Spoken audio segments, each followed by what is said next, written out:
Hey guys, welcome back to the channel. I have another four lining, actually complete setup, this time coming from Texas. Chuck and Cindy, this is your vehicle's computer dash and also the key. Again, it's a 2002 Ford Lightning, and the concerns are no spark, has voltage to coils, no signal from ECM to coils, and no voltage to camshaft sensor.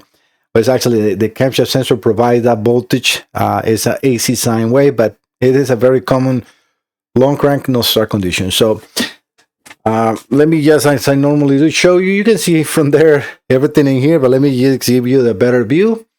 So this is so they can see the computer family is this 4 digits in here, ABU2. That is very specific to the 2002. And I put a mark in that as I wrote that in there so I don't confuse anything, but I don't have any only SBT clusters, and that is their key. All right, so let me just show you briefly the note, which is all I have in here. And let me also put the view because I don't have it. Give me 1 second, guys. So let me put the view onto my iPad to make sure that you are watching everything perfect. All right, so... All right, this is the note. I always take a pictures of components and part numbers and everything so I don't forget anything. Let me just... Wow. 1 second, guys. Sorry for the interruption, but you always get calls from customers. So, all right, so we got everything in here. This is the note and the concerns. As we just saw, it's just no spark, no voltage. I was reading that to you. It's very concise and very common on this one. So let's do the test as I normally do and try to reproduce the customer concern to see where the problem is. And I told them to send me everything because since they're not mechanics, it might be something. It might not be the computer. It could be the cluster. But let's see, because if they have no spark, and this is where it's very important to understand this system. If you have no spark, it's most definitely the computer. And the reason I say that is because if the vehicle is immobilized, you will still get a spark. You'll get no injection, but you will get spark. But again, if, let's say, the instrument cluster is shorted, right, and it's shorting the communication in between these two, it might take down the computer. So that's why I like to, in this case, to have everything in here. So let's see what we can see. All right, so as I normally do, I got everything ready. I'm going to put the scanner on the view and also the full probe, which is the simulator that I use for this test.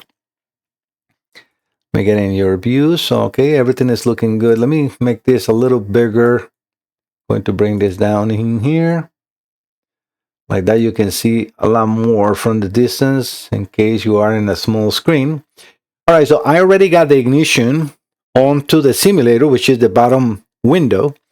Terminal 15 is always ignition, so as you can see, that's lit up. I can actually click on there so where you can see how it's not lit up. You see it's dark. So if I lit that up, I'm also selecting the signal very specific for this simulator that I'm using, signal 51. That's the cam and crank correlation for 4, and I'm putting right now 400 RPM. So, but now you see it's not running. Why it's not running? Because the bottom part is still not on. So I'm providing, or I will be providing power for the computer in the cluster through this breaker box. So meantime, right now cannot run because the only thing that's power up is the simulator, but not this. But this is like me injecting already the camshaft and crankshaft position sensor signals at 400 RPMs, ready for these modules to receive. So if everything is good, this needs to show us in this same view in that green window, the right side next to the wheel, which is the RPM, like the tachometer, you have 4 injectors and 2 coils. Even though this car has 8 injectors and 8 coils, this software at this year only had it 4 and 2. But I have the load boxes in here where I can see and I will hear if everything runs properly. All right, so let's do the test, right? So I'm going to put the battery first, and I'm going to count to 3, and we should see the firing of the injectors and the coils even before the cluster does a sweep. So 1, 2.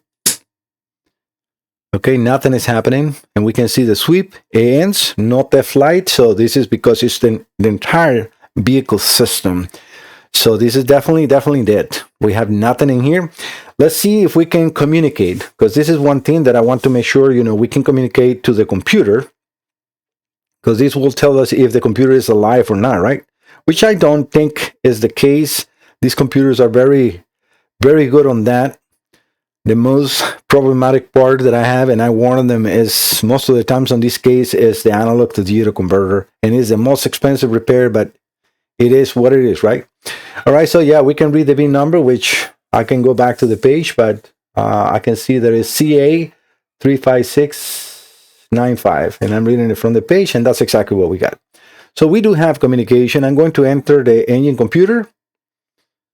And then let's just go over to the codes menu, which is memory codes is the first thing that I want to do. Again, trying to make sure that we got communication, and we do. So this is not looking as a problem of communication or anything. It's definitely the same thing. So another test that I can do is I'm going to turn this off, and I'm going to leave their cluster here. I'm going to unplug Shug's computer. From here, I'm going to plug one of mine that I know it runs. So give me 1 second.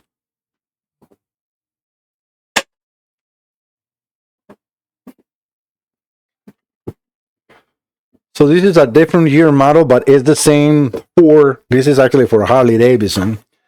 Yes, you can see that in there, and you can see the shock is in there. So as I was saying, even if this setup is not married, because this is a different computer than the one this cluster knows exists.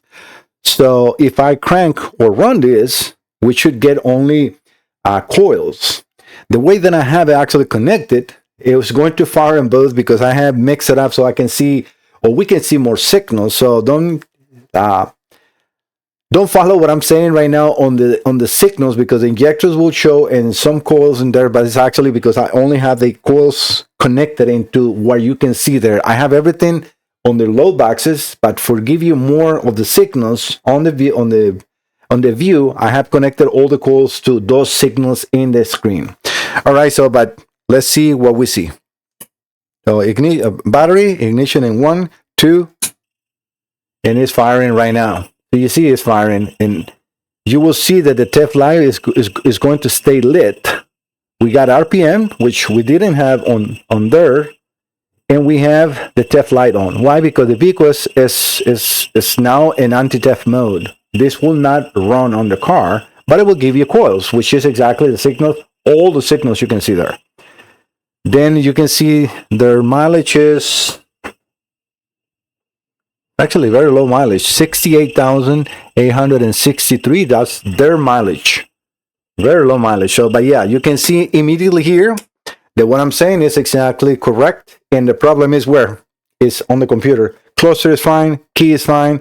The problem is in the computer. All right, guys. You will have, I have a very huge list of repairing these computers. I don't show much of internals for protecting my own company, because there's a lot of copycats. They're trying to do what I do, and I don't want to disappear. I want to keep existing and also help you. So the reason of this video is to show the customer and you that I can perform the correct test, show you, which no other company in the world does, is show you and reproduce the concerns before I repair your modules, and then do the repair and then show you that it's running well. So let me do the repairs and I'll be right back. All right, guys, I finished the repairs. Let's do the test again, right? Now let's move it over here. Let me get the SUS and the full probe, which is the same way, ready with the signals to be injected. So let's do the run first, and then we reconnect so you guys can see in Chuck and Cindy their VIN number, which is easy to see. But yeah, okay, I'm going to first put the battery and then ignition in 1, 2. You see, we're getting the signals even before this has completed the swipe. And yes, indeed, it was the analog to digital converter circuit, not just that part, because I always mention that, but that's not that. And also, when I do this repair, I replace all the injector drivers, coil drivers, pre-drivers, capacitors, and diodes, and I apply the coat of the conformant coating to protect the computer. So, and this is where I'm being very successful, because it's the same on the Ford does use. So if anyone comes and see this module and opens it up, which, by the way, I put my stickers. If you open it up, please wait for the year. Shock and Cindy, because otherwise the warranty will be void. But if anyone else tries to attempt to open this to see, they will be like, well, this looks like factory. Well, I always try to do that. My soldering is like factory, and so the components that I use, and so is the finished result. It looks like just factory. All right, so this is looking really good. Let's do the same communication test again. So I'm going to go into scanner, Ford, automatic ID, and we should read the same bin that we were reading before, the CA35695, and that's exactly what we got. CA35695, that is your computer, Cindy and Shock. And we can, I can go into anything in here, but realistically, all we need is this. The vehicle is running, not the flight, RPM signal, everything is good to go. This is a fully repaired system, all is 100%. I will keep this running outside the video to not keep you here just for running a computer, but I always run the computer for 1 hour. I seal it up and everything and leave it running for 1 hour to make sure that everything is retest and test and retest, and I turn it off and run it again in multiple locations to make sure everything goes back to the customers fully tested. Always components can fail, but I try to minimize that impact because it's electric components. So realistically, it's very hard. It can fail anytime, but it's being very good with these computers. All right, guys, thank you so much for visiting My Salazar Diagnostics. I will see you next time. Don't forget to subscribe. Bye-bye.